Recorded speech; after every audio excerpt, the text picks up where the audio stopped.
Ada sebuah fakta yang mengejutkan bahwa sebenarnya sebagian besar orang bekerja keras bukan untuk memenuhi kebutuhan mereka, tetapi untuk membeli sesuatu yang sebenarnya tidak mereka perlukan, hanya demi terlihat lebih baik di mata orang lain.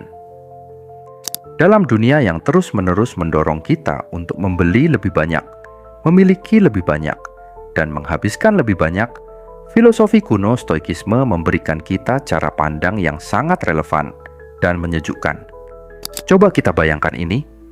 Kamu bangun pagi, mengecek ponselmu, dan langsung disambut oleh iklan yang memberitahumu bahwa ada diskon besar-besaran di marketplace favoritmu.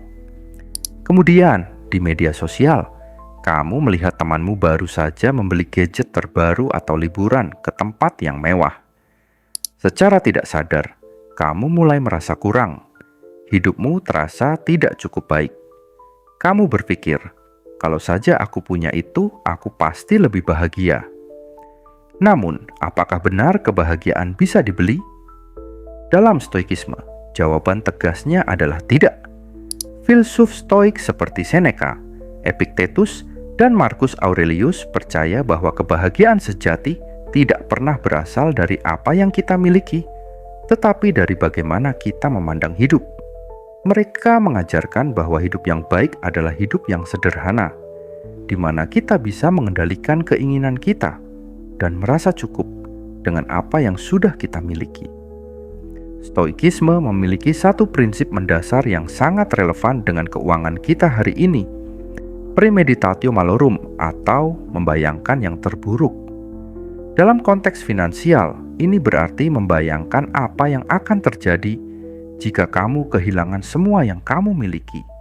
Bukan untuk menakut-nakuti, tetapi untuk membantumu menyadari bahwa kebahagiaanmu tidak bergantung pada barang-barang itu.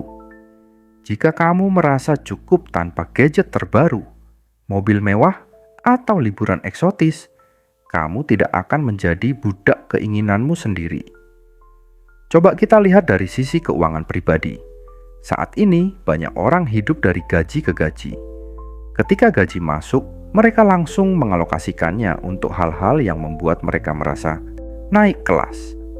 Cicilan kendaraan, kartu kredit, atau belanja barang-barang bermerek. Padahal, menurut Stoikisme, kita seharusnya hanya mengeluarkan uang untuk hal-hal yang benar-benar penting dan memberikan nilai sejati bagi hidup kita.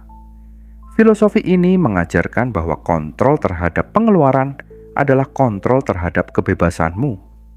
Misalnya, Seneca pernah berkata, "Kaya bukanlah orang yang memiliki banyak, tetapi orang yang membutuhkan sedikit." Pikirkan ini baik-baik. Jika kamu memiliki penghasilan 20 juta per bulan, tetapi pengeluaranmu juga 20 juta, apakah kamu benar-benar kaya?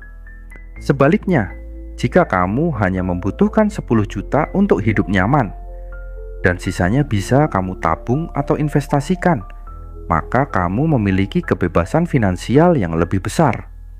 Namun, hidup hemat bukan berarti hidup dalam kekurangan. Hidup hemat menurut Stoikisme adalah tentang hidup dengan sadar.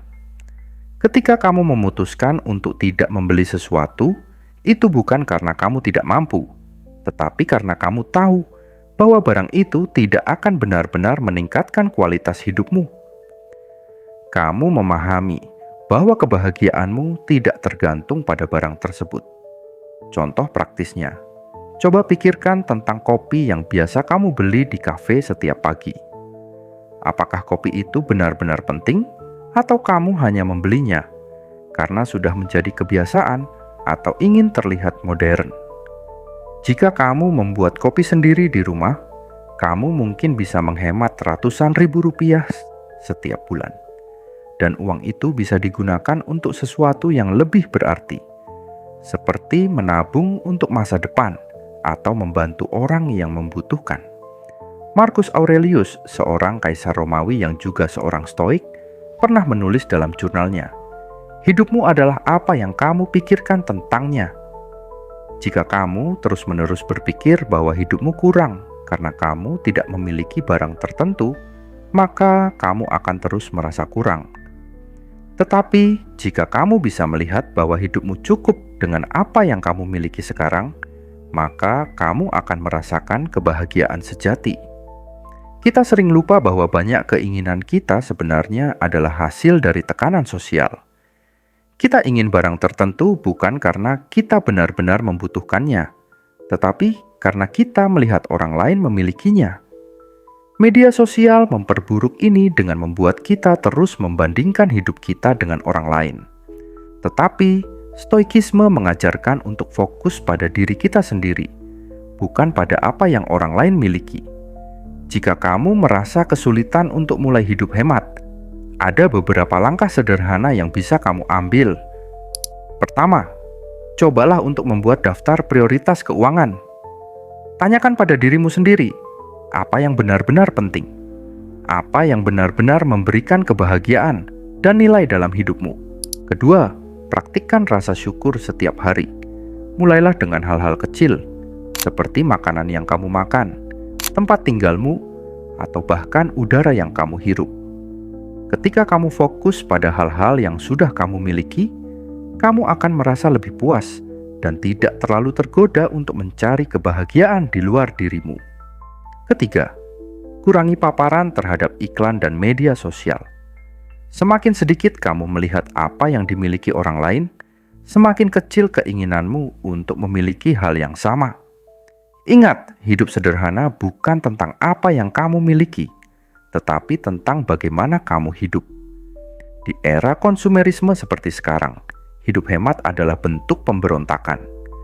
Ketika kamu memilih untuk hidup hemat, kamu tidak hanya mengendalikan keuanganmu, tetapi juga mengendalikan hidupmu.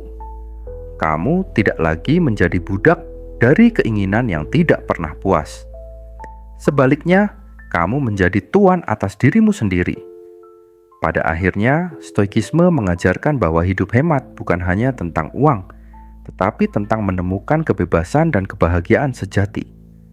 Dengan mengendalikan keinginanmu, kamu bisa fokus pada hal-hal yang benar-benar penting.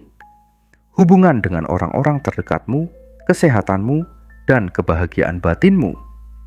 Jadi, mulai sekarang, coba tanyakan pada dirimu sendiri, apakah barang yang ingin kamu beli benar-benar memberikan nilai bagi hidupmu?